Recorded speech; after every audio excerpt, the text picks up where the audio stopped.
Techish, hosted by Abadesi Osunsade and Michael Burhane, is brought to you by the HubSpot Podcast Network, the audio destination for business professionals.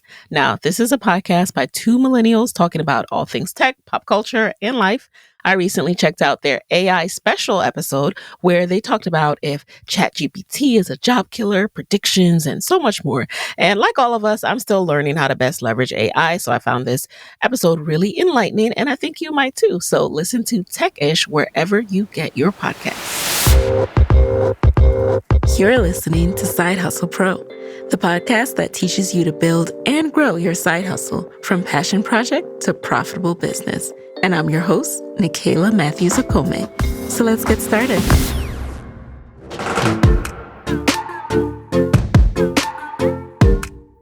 Hey friends, hey, it's Nichelle here, and I'm back with another episode of Side Hustle Pro. So today in the guest chair is Terri-Nichelle Bradley, the founder of Brown Toy Box. Launched in 2017 as a STEAM kit, which stands for Science, Technology, Engineering, Arts, and Mathematics, Brown Toy Box evolved into a full-scale educational toy company producing and curating STEAM toys, media, and experiences for centering and celebrating Black children in a manner all children can enjoy, learn, and have fun. Terri-Nichelle believes that Black children should see themselves positively represented in every space they experience regularly, starting with their toy box and the toy aisle. So she is on a mission to disrupt the $27 billion toy industry by creating a brand that reflects the world we live in today. Brown Toy Box is sold in Target stores nationwide, on Amazon, as well as in independent specialty toy stores and retailers. In today's episode, you'll hear about Terri-Nichelle's journey from top PR executive to entrepreneur with retail distribution of her product. Let's get right into it.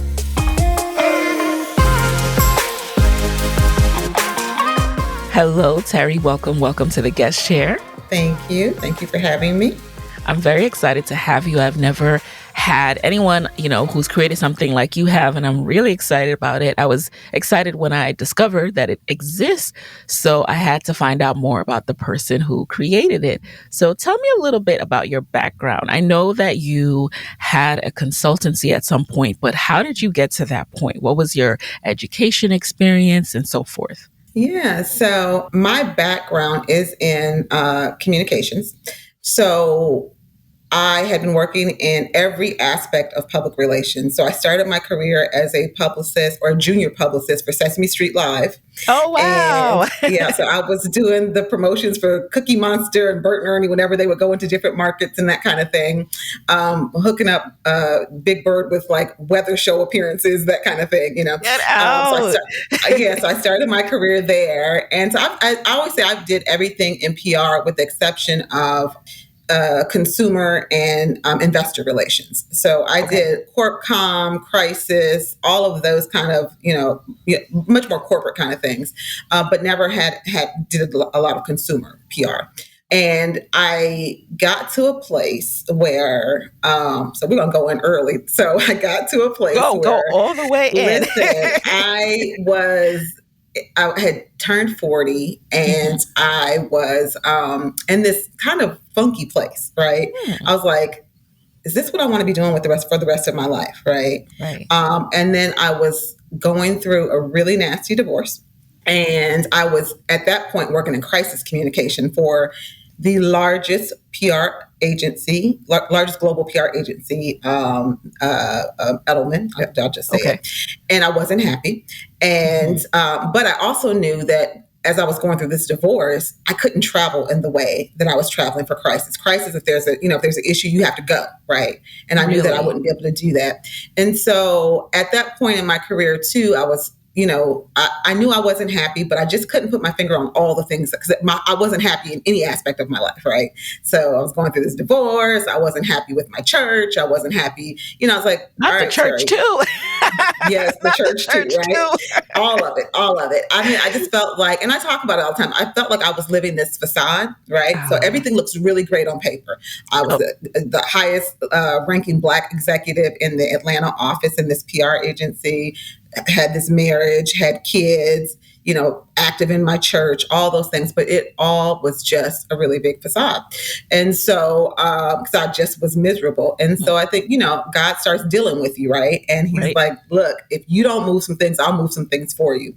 And that year, as I said, I started going through that divorce. I had become like this token in my office, right? Like I was the highest ranking Black executive, but I was the only one, right?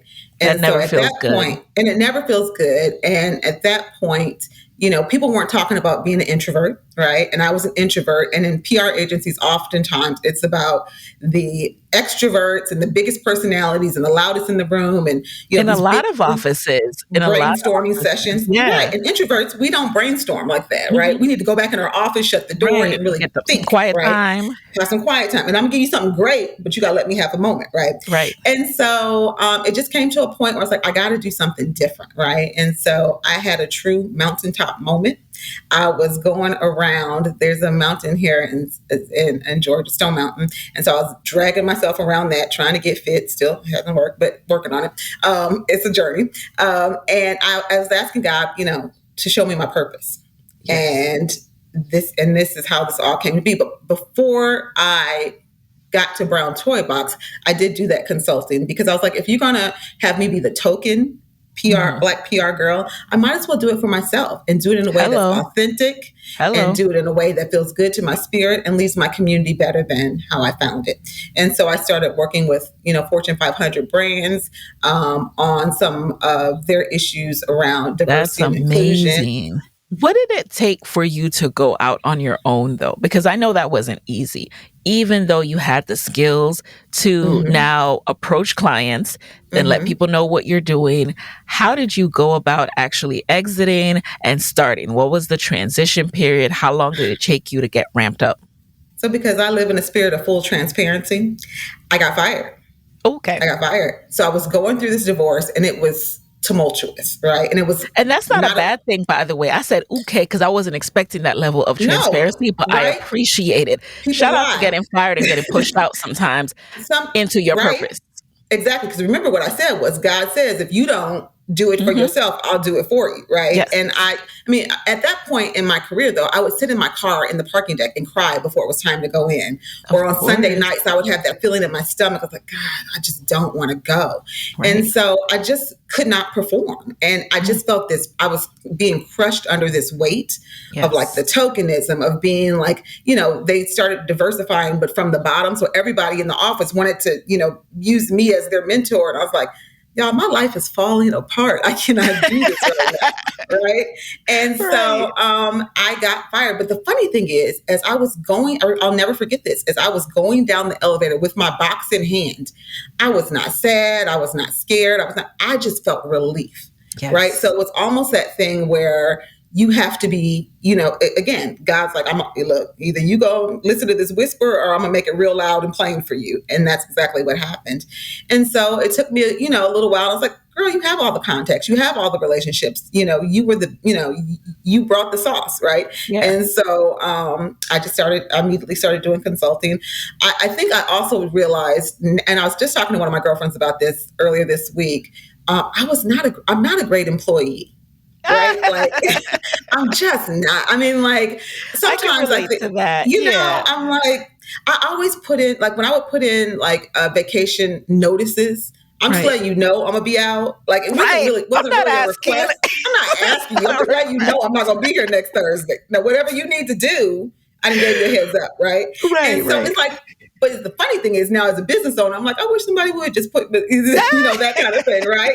And so you get this other side of empathy that, that as a business owner. But yeah, so then I just started consulting and I still knew I wasn't quite in my purpose, but I was closer. And that was the start for me. And did you consider, I know you just said you're not a great employee, but did you, in the early days of consulting, were you like, well, I might just need a little job to buffer me while this ramps up? Did you think about that? Did you do that? I did. No, I did not. At that point, I didn't. I just consulted, right? Yeah. And so, which was great. But when I got ready to start Brown Toy Box, I did do that. I took a part-time. So let me tell you, math is not my ministry. And I hate to say that because all of our products focus on STEM Yeah, and building no, yeah, people's you can't confidence say and all that. I that. can't allow you to So say that okay, anymore. so I'm not gonna say that. But what I You will thought say is you I okay, you thought can say that you thought, yes, I that thought it math wasn't your wasn't my, ministry. but here's the thing. The reason why I thought that is because Hmm. that was never nurtured in me as a kid, right? So, Yes. we're growing up, it was like, after a certain, and it still happens this day, after a certain Hmm. age, girls start feeling like they're not good at math. So then Right. all that kind of stuff, right? But I took a job as a night auditor at a Yes. hotel so that I could have my days free to work on my business. That's real right So, there. yeah, Nighttime job. yeah, Like not enough people, I don't think I've had a lot of guests talk about that idea of doing a yeah. nighttime job so you can Oh, have it's the days horrible, free. Oh but man, yeah, that's like a 24-hour like absolutely, right? And so I worked from and see, 11 I'm to the type of 7. person that would take the night job and then go to sleep. Listen, now there will be times like I'm just gonna nod off for a minute. And I was Right. like, listen, and the thing was, I knew I didn't want to go out and get a job in my career field because Okay. if I'm going to be working for someone, I am going to give you 100%, right? Yes, Um, absolutely. I might think you're an idiot, but I'm still going Yep. to give you 100%, right? And so Yep. I didn't want to do that. I wanted some job that I did not have any true investment in. I just needed a check so I could keep the bills paid while I was building my business. And so that's exactly what I did. And I did And, that for and that's almost an a year. important tip right there, guys. Be smart in the job you choose to take when you decide to give Yeah. more attention to your side hustle, right? Like you're not going to go for the super extreme, and it's not that it's not possible, but if you have a Mhm. choice, it may Yeah. be time to revisit, okay, what can I do for work? And you've heard this from guests before, you have to take the pride out of it too. Like, oh, just because you have this fancy degree doesn't mean you can't work a front desk job so you can pay the bills and grow your side hustle. So I love that you mentioned that.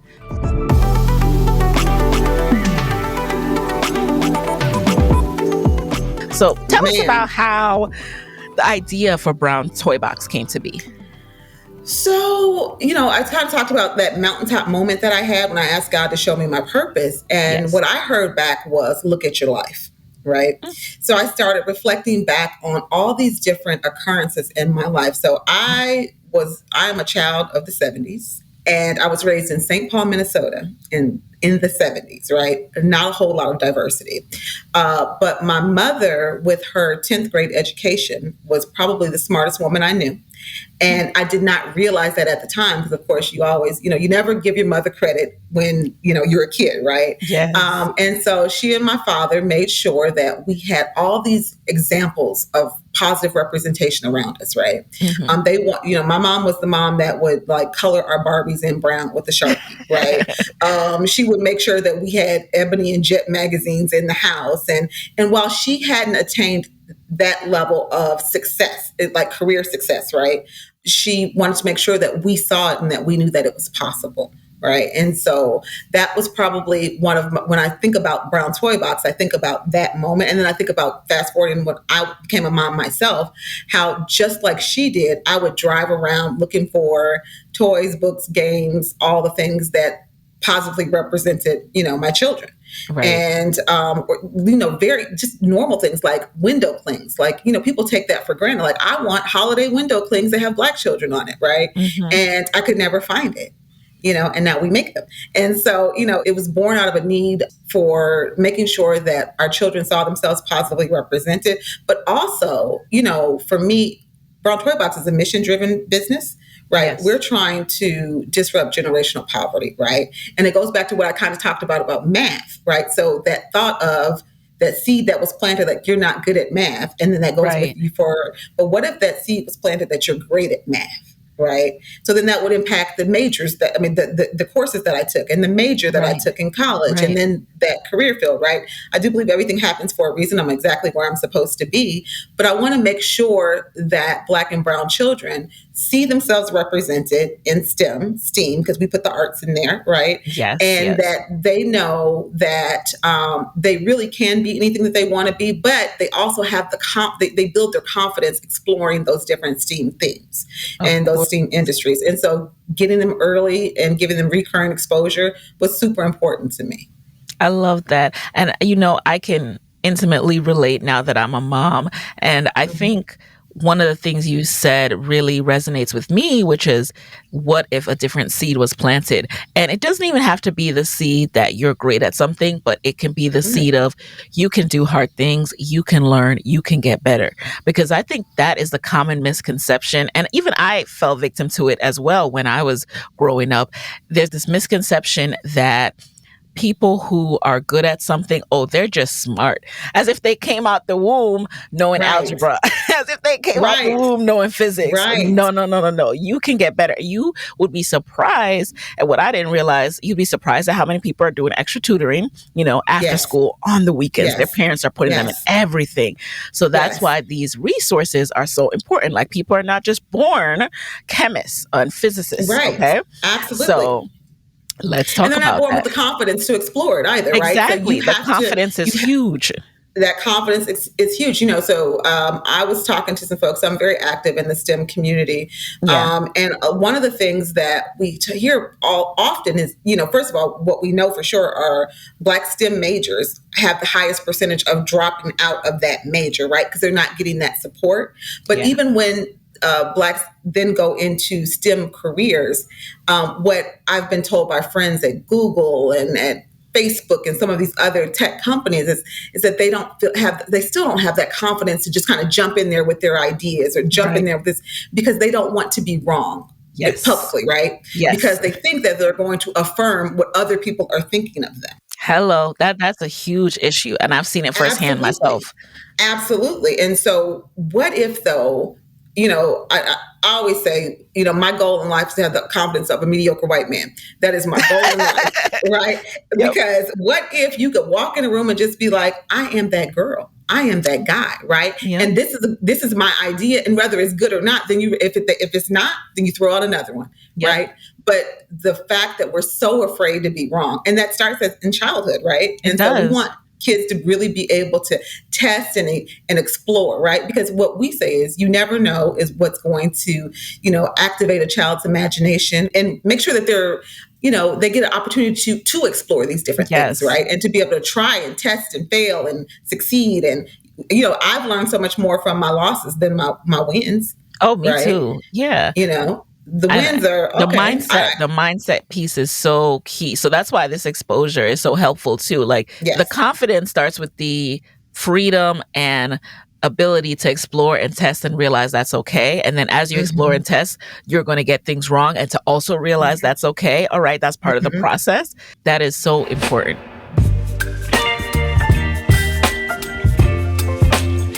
Now, when you started it, what was your goal and expectation? Was this something you were going to create for, like, your kids and your cousins and the family?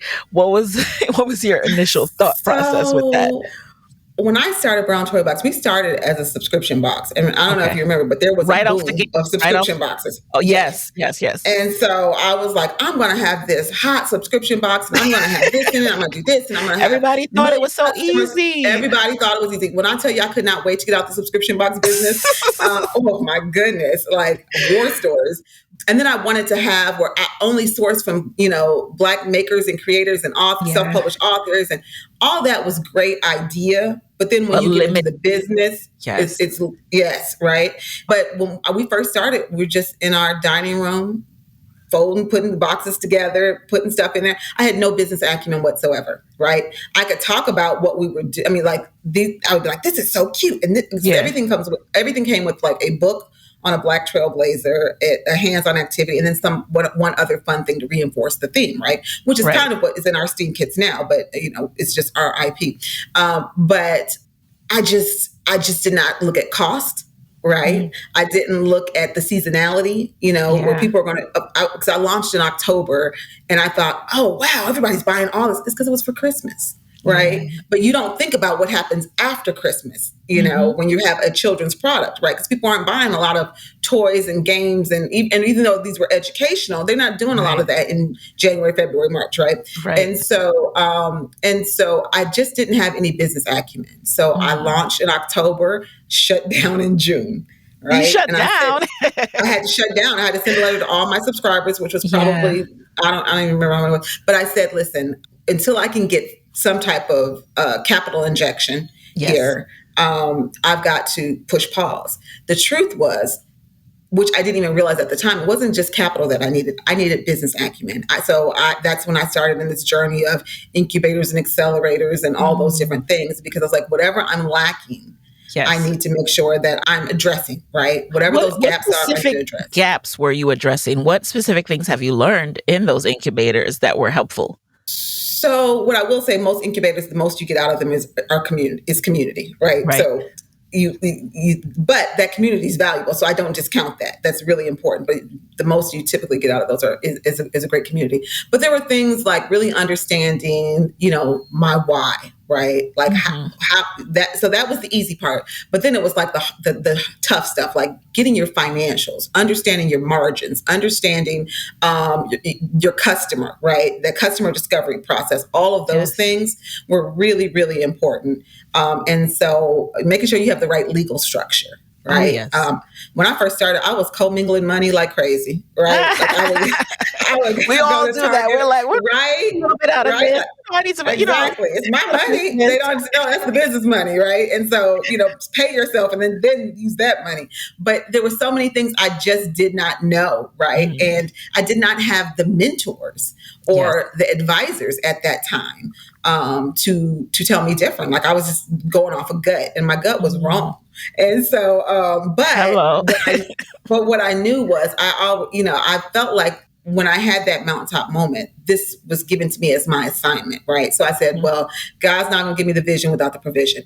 And that has sustained me throughout the lifeblood of Brown Toy Box. That's real right there. That when you said, I was trusting my gut, but my gut was wrong. Hello. A lot of us want to go with our gut. Listen, if your gut don't know nothing about business, your gut might be wrong. It's probably wrong if you don't know anything about your margins, right? So I would buy things. I'm like, this is so cute. And the cost of the box, I think, was like $34. And I would have spent like maybe $30 on product and things for the box. And then you have to ship. Shipping.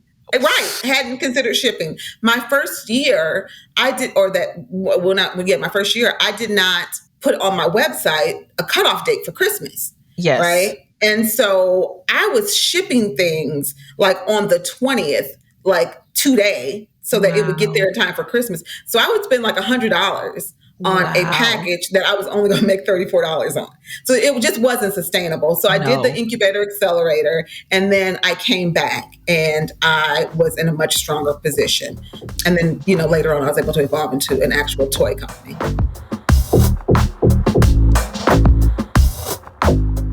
Companies are under pressure right now. Pressure to get more leads, close deals faster, and get better insights to create the best experience for customers. A CRM can help, but not just any CRM, one that is easy to set up, intuitive to use, and customizable to the way you do business. That's where HubSpot comes in. HubSpot CRM is easy for everyone to use on day one, and it helps teams be more productive. Drag and drop your way to attention-grabbing emails and landing pages. Set up marketing automation to give every contact white glove treatment. Plus, AI-powered tools like Content Assistant mean less time spent on tedious manual tasks and more time for what matters, your customers. HubSpot CRM has all the tools you need to wow prospects, lock in deals, and improve customer service response times. Get started for free today at HubSpot.com. All right, y'all, it's 2023, so I know that you've either started or are thinking about starting a podcast. And if you have thought about starting one, deep down inside, you're probably hoping that you'll be able to make money or get more customers for your business, right? Well, I'm here for it. It's totally doable. I started my podcast in 2016. I've grown it to over 9 million downloads and was able to quit my job and work full-time as a podcaster with the money I make from podcasting. And I want to show you how to do it. So register at podcastmoguls.com for my next free masterclass. And I'll be teaching you what you need to know before you launch your show, a quick and easy way to grow your show fast, and how to actually make money from podcasting and how to set yourself up to get there. So again, register at podcastmoguls.com and I will see you in class.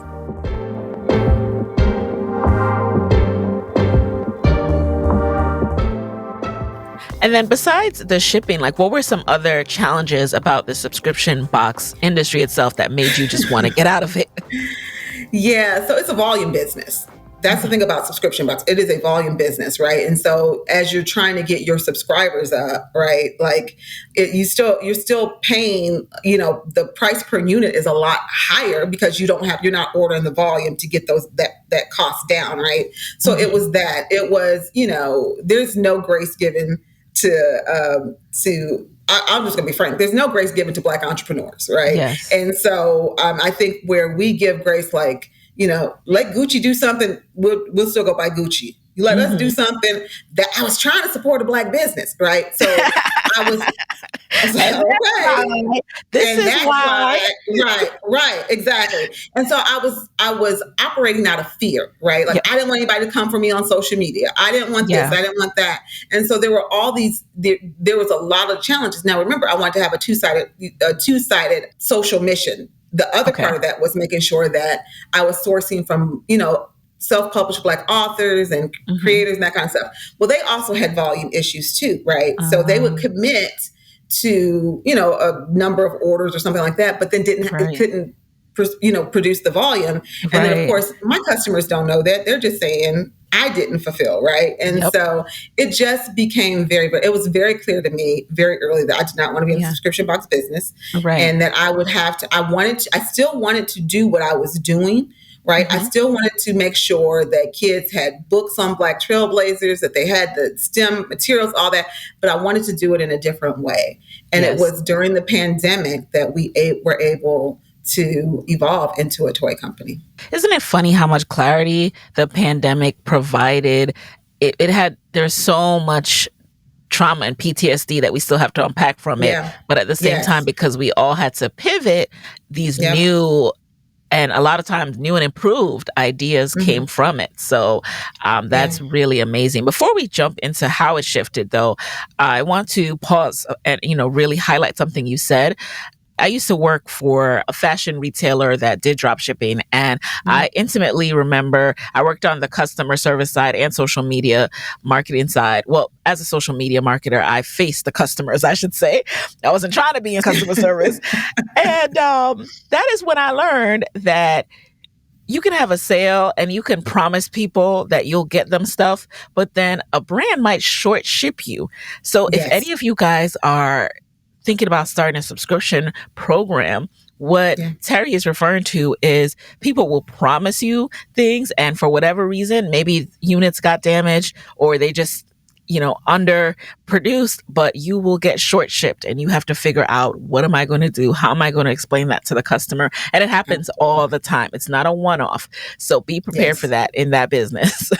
Absolutely. So absolutely. How did you pivot during the pandemic? So I think, like a lot of Black entrepreneurs, two things happened. There were more dollars flowing because there was, PPP, pandemic funds, that kind of thing. But then George Floyd, right? Yes. So, and I keep hearing that. Everyone I'm interviewing this year, I keep hearing it. I mean, I knew it, but it is another thing to see it reflected and to meet people who have benefited. I mean, not from his untimely and horrific passing, but just what happened as a result. Right. And so here's the thing about that. Everyone knew it was going to be short-lived. This new commitment to equity was going to be short-lived. Right. But as I told my friends, you better get in while you can, because people have short memories, right? And it will help you scale.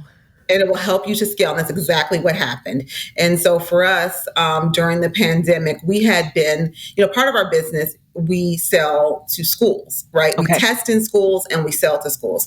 And so we had a bunch of orders that got canceled because when the pandemic happened, all the schools had to pivot to technology, right? Okay. So these enrichment kits that they were ordering from us, they're like, that's not a priority. But luckily for me, the PPP, and we did not get much, but it sustained me to be able to keep people on staff, right? And I only had 3 people at the time, but it sustained me in that way. But also what we knew was it wasn't going to last long with just technology, because the essential employees were the parents of the students that we were providing kits to, right? Because we Right. primarily for schools were Title I schools. Those are the kids whose parents had to go to Kroger, had to go to, all these other places to and still work while the rest of us were able to be at home. Yeah. And so what that meant was those children didn't have anyone making sure that they were getting online at whatever prescribed time and those kind of things.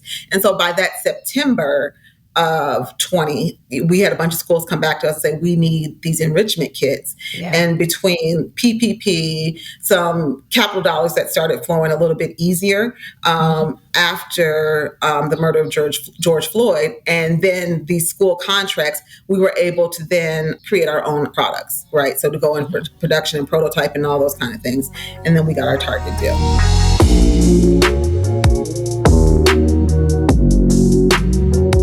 Tell me a little bit more about, and then we got our Target deal. That sounded so smooth and simple. You just slid that in there. I mean, it's how so did it funny. come about? It is. Okay. So I did a pitch competition, New Voices Fund pitch competition. And I did not do particularly well. I mean, I didn't do poorly. So there was 10 of us. I think I got fourth or something, but we were able to watch the judges deliberate. And I was listening to some of the judges. They're like, yeah, it's a toy and there's a lot of dolls out there. And I was like, we don't do dolls. That's not who we are. We're, we're education toys, that kind of thing. But, all we could do is listen to the judges deliberate, whatever. But at the same time, I started writing down everyone's names and titles during this pitch competition. Yes. And I then, I'm going to put you on game. If you're not on LinkedIn, you need to be. And so I would tell all your listeners, like, Instagram and TikTok for consumers, yes, but for your business, you need to be on LinkedIn. Yep. And so I started connecting with all these people on LinkedIn, and I saw Target Supplier Diversity was having office hours, so I signed up for office hours. Now this is over. So I did the pitch competition in September, signed up for these office hours like top of October.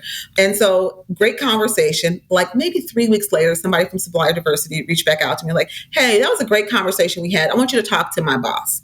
So I talked to her boss, and then she was like, hey, that was a great conversation. I want you to talk to this team at Target. Nice. So talk to them. And then they were like, okay, we're going to get you ready for the toy buyer. So we, they worked with me. We did like a mock line review. So if you're a product company and you're trying to get into retail, they have what they have called a line review, where they'll, you present you present your products, right? Mm-hmm. And so we did this mock line review, and they acted as if they were the buyer. They poked holes in all of my pitch, and I came back.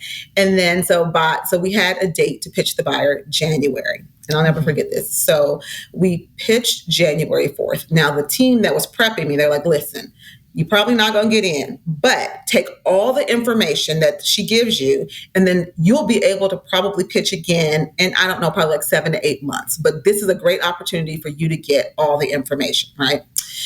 So I was like, cool, we'll do that. And so we pitched. Now, when I did my pitch, it's just between us. When I did my pitch, I focused on my customer. I focused on the why. I focused on a lot of these other very important things, the target guest and how this would benefit the target guest. I did not focus on the product so much, right? Mm-hmm. And so after we got off the phone, but I focused on kind of what the subscription box looked like and that kind of thing. But when we got off the phone, I circled back with that team, and they're like, "Yeah, you did great, but you didn't really talk about the product." Mm. The reason why I didn't talk about the product is because I didn't have one. Well, what do you mean you didn't have one? So what were you actually pitching at this point? Like I was pitching a one-time box, or is this box going to change? So at this time, Target was looking at folks who had subscription boxes. Yes. And to see how they could bring those D2C providers in store, right? But D2C meaning? D2C, direct to consumer. Okay. I've been doing all the research on what they were doing and how they were looking for it. But so we had prototypes, right? At this point, I brought on a toy designer. We had all these things. But what I had heard was Target typically will make you redesign your packaging. Mm-hmm. Now, we already had capital constraints, right? I knew that I would not be able to afford to do it twice, right? So what I said to myself, I said, look, Terri, we're going to do this, but let's present to Target let's co-design the box, right? Okay. So they know what their guest likes. I know what my customers will respond to, and let's co-design.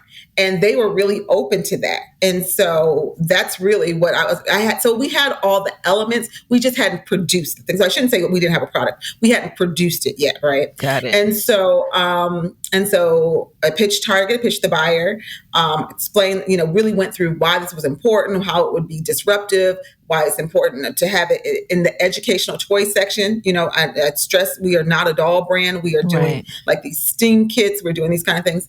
And so that was on Friday. And so we had the team and I, we had kind of talked through, like, if we get it, maybe we'll get like 10 stores or maybe even like 3 markets, something like that. And right. So we kind of gamed which markets we would ask for and that kind of thing. So that was Friday. On that Monday, I get a call from the buyer. And I was like, she's going to tell me that I'm not ready and, all these different things, right? So I was ready. I had all weekend, I was mentally preparing myself because I was like, I know they said I can pitch again in 7 to 8 months, but I really, really want this. Yeah. So she called me that Monday and she was like, hey, Terri, I just wanted to call you and let you know that we want you in store. Now, oftentimes you get .com first, right? But she's like, we want you in store. And I was like, great. And I'm just like, I'm like so excited. And I was like, how many markets? And I'm thinking she's going to say 3, maybe 10. What if I get like 40, right? 40 stores. Yeah. How many doors will I get? She said, we want you full chain. What? Right? Which is every single store. Right. And so I was like, oh my gosh, so excited. But then I was like, oh, shoot. How are you going to do that? How am I going to pay for that? How am I going to pay for that? Right. And so that's when I had to go into. So it's funny because there's 3 hard things about retail. First is getting in. Right. Yes. And then it's onboarding, because that is a whole process of itself. Right. And so, I found a great vendor rep to kind of do all that part for us. But then the other part is staying in. Right. And so we launched in Target during a supply chain crisis. Right. So this is where containers, so we produced in China, like 90% of all toy companies. And, containers that were $2,000 were now costing $20,000 to $25,000. Right. What? Price gouging was ridiculous during the pandemic. And so I had to start raising funds, and it was a very, very stressful process. And then they were getting stuck, right? Like as they were coming over. And yeah, absolutely. So they were just being stuck at the port. So first the challenge was getting the capital to get started. So I am here because of really strong women. Right. There were very strong women who advocated for me and for Brown Toy Box. The first investment in Brown Toy Box was from Google for Startups. I did that. Okay. I did that with Jewel Burke Solomon. I did that incubator. I got a $50,000 non-dilutive grant, and that's what got me to prototyping. Right. And then from there were other women there's an organization called SheEO, where they will, give you a $100,000 zero interest loan. But it's very competitive, and they selected 5 women that year. And I just happened to be one of them. So that was a blessing. Melissa Bradley from 1863 Ventures, she went hard for me. There's an organization here in Atlanta called Atlanta Wealth Building Initiative. Latricia Thornton, she went hard for me. And then the economic development arm of the city of Atlanta, because one of the things that founders say in Atlanta is, if you want to raise money, you have to leave Atlanta, which particularly. And why did they say that? Because it was true. That's why they said it was true. Atlanta is a market that oftentimes they want. The powers that be want to see someone else do something first, and then they will do it. So they will follow on, but they won't start, right? And so I had just some really amazing women that went to bat for me. And I would not be here. They're a CDFI, so that's another non-traditional bank, right? Yeah. Community Development Investment. So you went to the Community Development Financial Institutions Fund. Yes. All right. I went to CDFI. Yes. So I went to a CDFI called ACE, and there's a really amazing woman, Grace Fricks, who leads that, and she said, "Listen, I'm going to go in, and if Anybody tells you no, they're going to need to tell me why. And that's what all 5 of these women said to me. If they tell you no, you've done the incubators and accelerators, you've got great credit, you've got a great product, right? You've got POs in hand. I had like almost $1 million in POs from Target, but I could not get access to capital. Wow. And so, with those things, even with all those things going for me, and I had, an amazing POs advisory being board purchase orders, right? Yes, POs being purchase orders. So right? did this delay the process of actually starting with Target? Because it seems like you got approved, but then you needed to raise money to be able to scale production to deliver to Target. Did they help at all with that process? No, no, that's not. They're like, that's not our job. That's not us. But no. I worked my tail off from that January when we got that "we want you full chain" till October when we delivered. And we did deliver 2 weeks late, but it was because of things sitting in the port. Right. And us not being able to get our products out. And so, but we were able to get it done. Like we were able to raise all the capital that I needed to just get to Target. Yes. Right. So it was a journey, but we did it. Now, what can people find when they go to Target? Like, explain exactly what Brown Toy Box is in today's iteration, because you've gone from subscription box, you pivoted to making your own products. So just so everyone is clear. Yeah. So Brown Toy Box is we are a toy company, right? And we focus on 15 different STEAM themes, all of which where Blacks make up less than 5% of the workforce at the highest levels, right? And some where we're less than 1%, like architecture and engineering, less than 1%, right?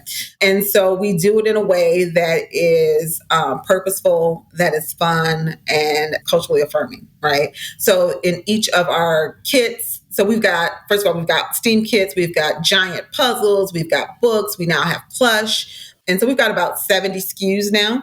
Okay. And then we've got games and that kind of thing too. But we've got about 70 SKUs. We've got a line of college builds, HBCU edition. So those are replicas of HBCUs. We've got 8 licenses right now. And so we are a educational toy company that, really designing toys, books, games, content that center and celebrate Black children in a way that they see themselves positively represented and they can expand their ideas of the possibilities for their lives. And we really are honing in on STEAM because those are the careers of the future.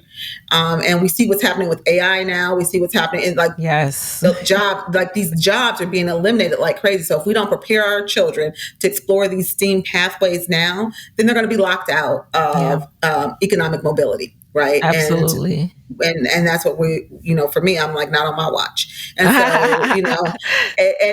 you think about, when you watch kids play, you can see their personalities coming out. You can see, like when I was a kid, people used to always say, you are so bossy.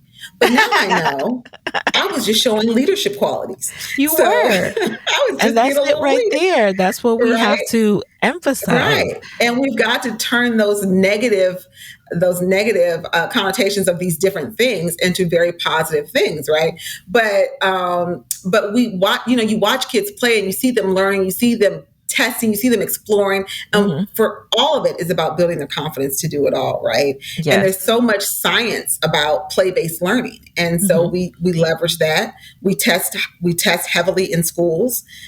We test with teachers, we test the parents, and then of course, little learners. You distribute through your website and also Target. Are there other distribution channels? Yes. So we distribute through our website. So we have all of our products on the website, but then we've got 6 SKUs in Target, and we're looking to grow that. We have a line review coming up, so we're hoping that they'll bring in some more products. We're on Amazon, or we sell with Amazon, and then we are, because we're STEAM focused, we sell to zoos, aquariums, botanical gardens, because we've got a zoology theme. We've got a marine biology theme. We've got like all of these different. We've got agriculture, and so all these different themes, and so it makes sense. We also sell to school systems and school districts because these are educational based play, things. And so oftentimes like family engagement groups or, like kind of like they buy the kits for like table play and those kind of things. So we've got our three big sales channels are direct to consumer, which is probably our smallest one, and it shifts, right? So it's our smallest one, retail, and then corporate partners and schools. Got it. This is a lot to manage. How big is your team these days? Just seven. We're seven. Just mighty seven. Folks. Wow. Just seven folks, right? Now we've got extended folks. Yes, we've got extended folks, right? So we've got, my accounting folks, and then CPAs, and some. I've got an external sales team that we just brought on in December. And then as far as the warehouse that holds all these SKUs and all of that, is that something that's in-house or something that you hired out? No, I work with an amazing warehouse, Black woman owned, SJW Logistics, and so it's interesting because when I first got my Target deal, they had never really worked with a brand that had a mass retailer, and I'd never worked with a warehouse or a mass retailer. So we kind of learned together, and now they've got all these amazing clients in their warehouse, and I'm growing, and we really are. It's one of those things where like, you bet on me and I'll bet on you. And that's what we did. And so we were both patient with each other as we learned the space. But now I think we've got a good system down, and I'm always sending business her way. What has been your experience on the money side?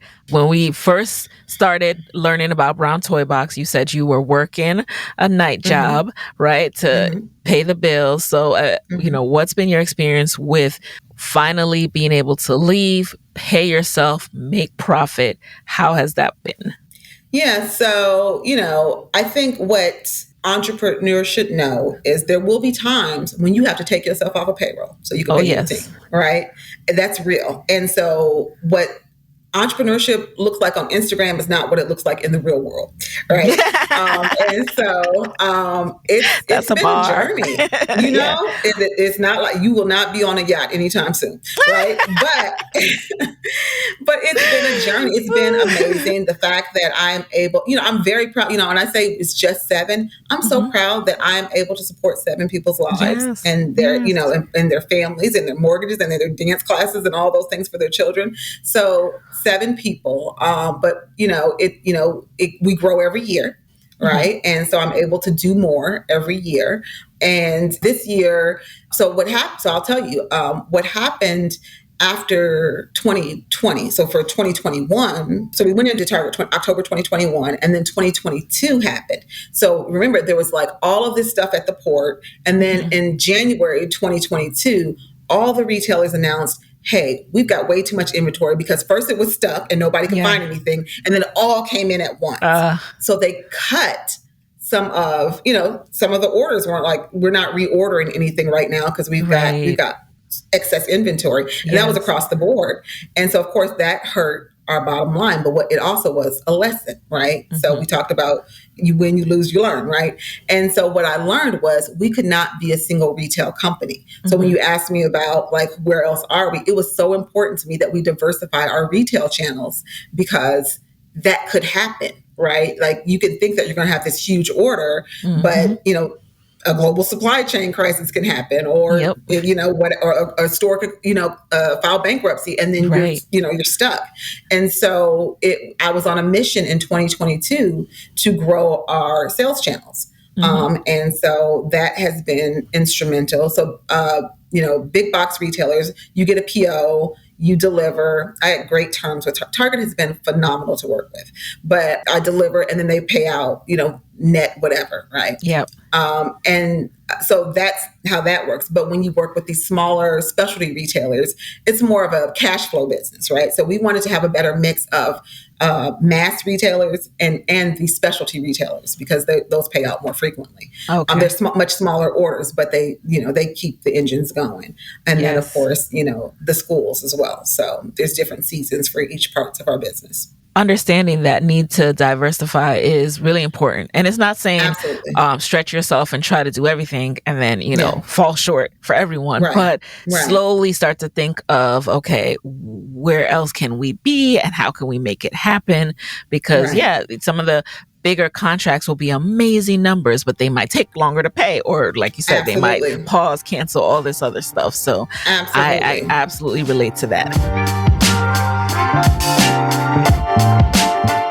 So before we jump into the lightning round, I'd love to know a little bit more about how you started out marketing the business and what you're doing these days to continue to grow brand awareness. Yeah, so I started out just doing like some Facebook ads, that kind of thing. Did you know what you were doing, or you just kind of guessing? No, absolutely not. It was just throwing stuff at the wall. Not at all. Not even a little bit. And then we started like hiring kind of like freelance marketers. Yeah. I got played a lot, right? Like everybody was like, "Oh, I can do marketing," and then you're like, "Oh, actually, you can't." But what I learned was to like, there's not that I don't give you that much time to play, so you better come on strong, right? Because I've gotten burned a few times. And now we really do kind of lean into, we're leaning into influencer. We're doing a lot of email marketing. And so owning our list is super important. We do social, but I'm never going to be one where I'm going to give my business to somebody else to where it lives or dies with someone else, right? Yep. And so we do a lot of email marketing. We do influencer. We do experiential events, and we do a lot of corporate partnerships. And through that, we're able to grow awareness with those corporate partners and their employee teams and that kind of stuff. So that's been pretty great for us. All right, so now we're going to jump into the lightning round. You just answer the first thing that comes to mind, all right? You ready? Gosh. Okay, yes. All right. Number one, what is a resource that has really helped you in your business that you can share with the Side Hustle Pro audience? LinkedIn. Yes. Every one of my advisors that's on my team, and I have some amazing advisors, came from LinkedIn. And do you have any tips real quick for success with connecting with people? Because some folks go about it all wrong. Like how have you been able to connect with strangers? Very transparently, right? Like I will send a message, like when I do a connection request, if it's someone that I want, to build a relationship with, I will send a message saying, love your content. I see that you are an expert in this. I actually have a gap in this space. Would love to talk to you about whatever. I don't do that. Hey, you got 15 minutes for coffee and then don't tell me what you want. That drives me crazy. Yes. So be very clear about what you want and just be respectful of other people's time. And I think that has worked really well for me. But when I tell you, I've got like some of the top executives in Fortune 500s on my advisory board, and it all came through LinkedIn. Nice. Love that advice. All right. So who is a non-celebrity fellow Black woman entrepreneur who you'd want to switch places with for a day, and why? I think B. Dixon, that could be interesting. Yes. Honeypot. I think that could be really interesting to see, learn some, because she's been at Target. She's further along. Been there for a while. Okay. And then number three, what is a non-negotiable part of your day these days? I take walks. Like I'm a couple blocks away from a park. And at a certain point during my day, I have to unplug and take a walk. Yes. And that gets my creativity going. It gets me thinking clearer. Because I could sit in this chair all day from 7 a.m. to 7 p.m., go home, change into my pajamas, take a shower, change into my pajamas, and go back to work, right? And so I need to get out. And so those walks are a lifesaver for me. You just reminded me I need to take one today. Okay. Number four, what is a personal habit about you that has really helped you significantly in your business? No means nothing to me. Ooh. Right? And so I am one that the no's just get me closer to my yes, or the no's, it just helps me. Okay, well, that's not you. So then I don't have to waste time there. And I'm going to go, so I just am tenacious. And, because again, I feel like this is my assignment that God gave me. It's just like, I just know that I'm set up to win. And so I operate in that space. I believe that the world is conspiring for my good. And I operate in that way. I'm receiving that too. I love that. That's the mindset and the headspace you have to be in for sure. Absolutely. So number five, what is your parting advice for fellow women entrepreneurs who want to be their own boss, but are worried about losing that steady paycheck?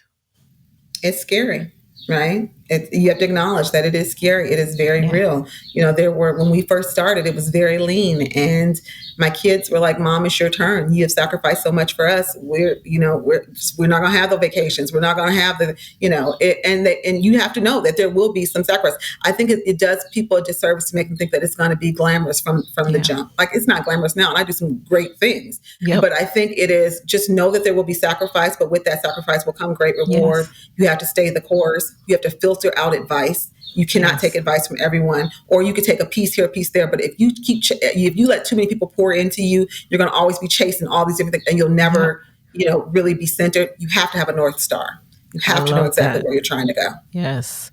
All of that, you guys, that resonates with me, of course, because sometimes I look around, I'm like, where's my glamour? Where I'm like, right. I'm not on the yacht all the time. I mean, I'm never on the yacht. And what am I talking about all the time?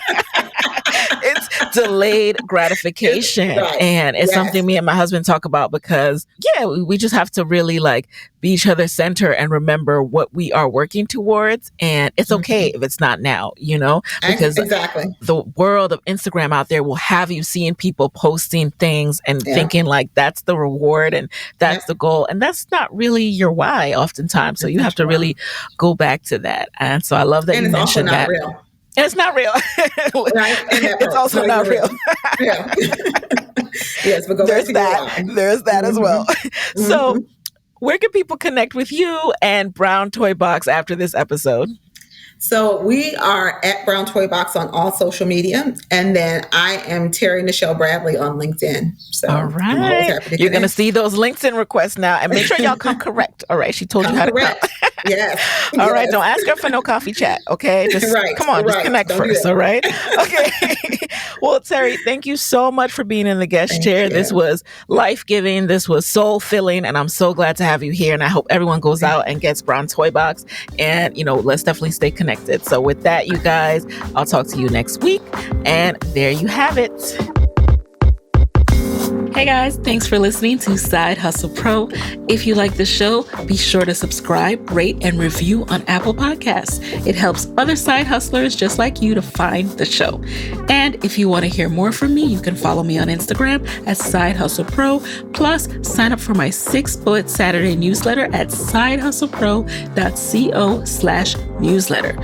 When you sign up, you will receive weekly nuggets from me, including what I'm up to, personal lessons, and my business tip of the week. Again, that's sidehustlepro.co/newsletter to sign up. Talk to you soon.